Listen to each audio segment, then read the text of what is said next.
أعوذ بالله من الشيطان الرجيم.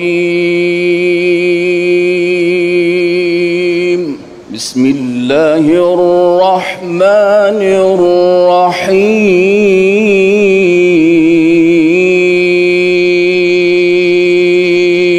ولا تقولوا لمن يقتل في سبيل الله أموات بل أحياء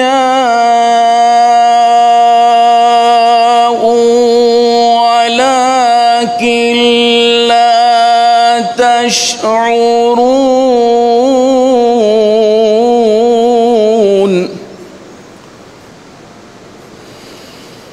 ولنبلونكم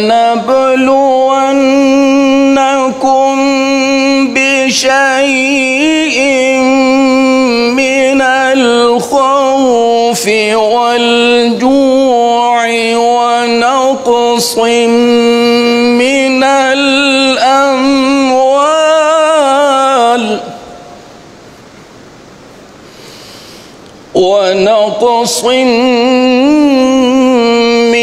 الأموال والأنفس والثمرات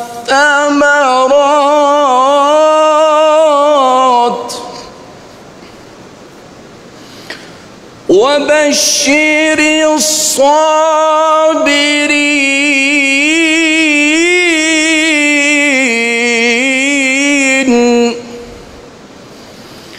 الذين إذا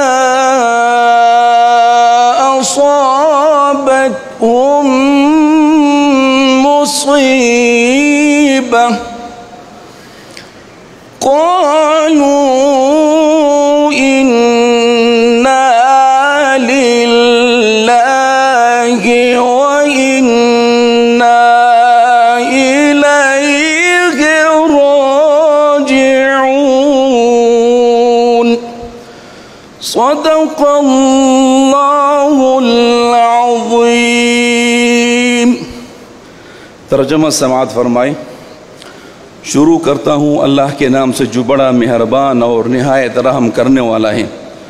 और जो अल्लाह की राह में मारी जाए उन्हें मुर्दा न कहो, बल्कि वो जिंदा है लेकिन तुम्हें उसका शऊर नहीं। और ज़रूर हमें तुम्हें आजमाएंगे, कुछ डर और कुछ भूख से, और कुछ मालों और जानों और पलों की कमी से, और खुशखबरी सुना उन सब्र वालों को। वो लोग कि जब उन पर कोई मुसीबत आती है तो कहते हैं हम अल्लाह ही की है और हम उसी की तरफ लौटने वाले हैं। वमा अलैना इल्लल बलाग।